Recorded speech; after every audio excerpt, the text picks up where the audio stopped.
پھر اب ایک اور بات ذرا سمجھیں کہ کفر کی دو قسمیں ہوتی ہیں، ایک کفر لزومی کہلاتا ہے، ایک کفر التزامی کہلاتا ہے۔ کفر التزامی تو یہ ہوتا ہے، التزام یاد رکھیے گا، اس کو کفر صریح بھی کہتے ہیں، اسے قطعی کفر بھی کہتے ہیں۔ کفر التزامی یہ ہوتا ہے کہ انسان ضروریات دین کا صراحتاً واضح طور پر انکار کر دے۔ تو اگر کوئی شخص واضح طور پہ ضروریات دین کا انکار کرے تو ہم کہیں گے یہاں کفر التزامی ثابت ہوا، یا کفر صریح ثابت ہوا، یا کفر قطعی ثابت ہوا، یا کفر اتفاقی ثابت ہوا۔ اس کو اتفاقی بھی کہا جاتا ہے، کفر اتفاقی، اور کیوں کہتے ہیں وہ بھی عرض کرتا ہوں۔ تو یہ اس طرح کا اگر کوئی کفر سرزد ہو جاتا ہے، مثال کے طور پہ میں نے ضروریات دین آپ کو گنوائے تھے، اگر کوئی کہتا ہے کہ میں صدیق اکبر رضی اللہ تعالیٰ عنہ کی صحابیت کو نہیں مانتا ہوں، تو یہ حقیقتاً قرآن کا انکار ہے، وہ دائرہ اسلام سے خارج ہو جائے گا اور یہ صریح کفر ثابت ہوگا۔ اسی طرح کوئی کہتا ہے میں فرشتوں کو نہیں مانتا ہوں، جنات کو نہیں مانتا ہوں، جنت کو نہیں مانتا، دوزخ کو نہیں مانتا، آخرت کو تسلیم نہیں کرتا ہوں، تو گویا کہ اس نے ضروریات دین کا انکار کیا اور یہ کفر صریح کہلاتا ہے۔ جب کسی سے کفر صریح کا ارتکاب ہو جائے، یا کفر التزامی جس کو ہم کہہ رہے ہیں، کفر اتفاقی کہہ رہے ہیں، اس کا ارتکاب ہو جائے تو ایسا شخص مرتد کہلاتا ہے، اسلام سے خارج ہو جائے گا، اس کے پچھلے تمام اعمال برباد ہو جائیں گے۔ اگر یہ صاحب نکاح تھا تو اس کا نکاح بھی ٹوٹ جائے گا، لہٰذا حاکم اسلام ہو تو اس کو بہرحال سزا دے گا، عوام کو اس کے اختیار نہیں، لیکن حاکم اسلام سزا دے گا۔ اور اگر یہ تائب ہو جائے، توبہ کر لے اعلانیہ طور پر، تو پھر اس کا تجدید نکاح کرنا بھی فرض ہوگا، ورنہ اس کی جو زوجہ ہے اس کے کفر کے ساتھ ہی نکاح سے نکل کر کسی سے بھی چاہے وہ نکاح کر سکتی ہے۔ اس لیے کفر التزامی سے جو کفر ثابت ہوتا ہے، یا کفر التزامی وہ کفر ہوتا ہے کہ جو انسان کو دائرہ اسلام سے واضح طور پہ خارج کر دیتا ہے اور وہ شخص مرتد بنتا ہے۔ تو یہ آپ کو بتایا کہ یہ کفر التزامی ہوتا ہے۔ میں نے اس کے لیے ایک لفظ استعمال کیا، کفر اتفاقی۔ اس بات کو سمجھیے، یہ پہلے میں شروع میں ویسے وضاحت اپنے ان پروگرامز میں کر چکا ہوں کہ جو علماء اسلام عقائد کے علم سے وابستہ ہوتے ہیں، اس سے تعلق رکھتے ہیں، یعنی عقائد کو دلائل سے ثابت کرنے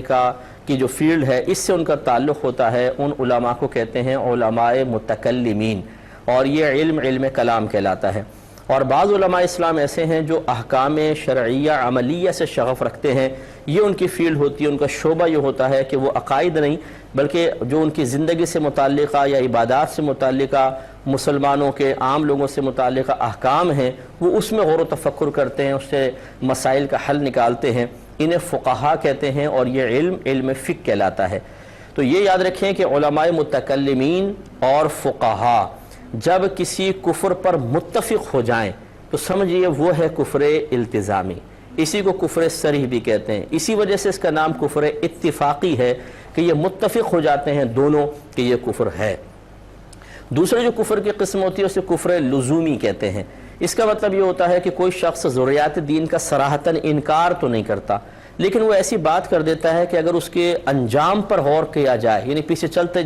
جائیں اس کی قباحتوں کا ذکر کرتے کرتے، تو ایک وقت ایسا آئے گا کہ ایسا لگے گا جیسے ضروریات دین کا ہی انکار کر رہا ہے۔ یعنی فوری طور پہ صراحتاً تو وہ کفر نہیں ہوتا، لیکن اگر اس کے پیچھے جس کو کہتے ہیں کہ کریدتے جائیں اور گرہیں کھولتے جائیں تو آخر ضروریات دین کا انکار ہو سکتا ہے۔ مثال کے طور پہ اذان ہوئی، کسی نے کہا یار کیا مصیبت ہے،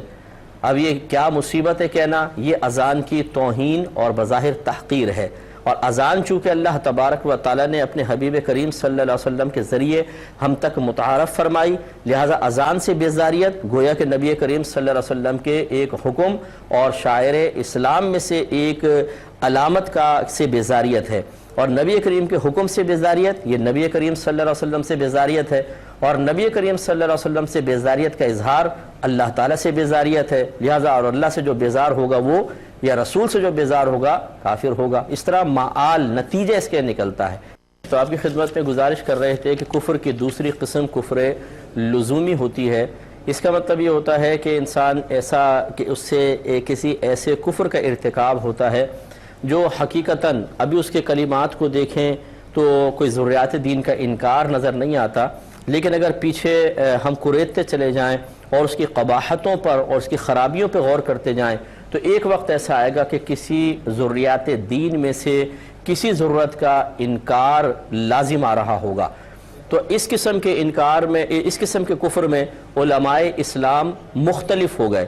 علماء متکلمین جو تھے انہوں نے اس کے ظاہر کو دیکھا کہ یہ ضروریات دین کا انکار تو نہیں، لہٰذا انہوں نے کہا یہ کفر نہیں ہے، اور فقہا نے اس کے نتیجے کو دیکھا کہ آخر کہیں نہ کہیں جا کر تو ضروریات دین کا انکار ہو رہا ہے، لہٰذا انہوں نے اس پر حکم کفر دیا۔ تو اس کو جو کفر لزومی ہوتا ہے اس کو کہتے ہیں کفر لزومی، کفر غیر صریح، کفر غیر اتفاقی۔ اسی لیے اس کو غیر اتفاقی کہتے ہیں کہ اس میں دونوں قسم کے علماء متفق نہیں ہوتے، اور صحیح اس کا حل یہی ہے، صحیح اس کا مسئلہ یہی ہے کہ اس قسم کا کفر کرنے والا مرتد نہیں ہوتا، اس کو ہم اس شخص کو کافر نہیں کہیں گے، اس کے قول یا فعل کو تو کفر کہہ سکتے ہیں لیکن قائل کو کافر نہیں کہیں گے، تو یہ شخص مرتد نہیں کہلائے گا، اس کی سابقہ زندگی کی نیکیوں کے بربادی کا حکم نہیں ہوگا۔ ہم ہاں یہ ضرور کہیں گے کہ آپ احتیاطاً تجدید ایمان کریں، اور اگر شادی شدہ ہیں تو تجدید نکاح بھی کریں،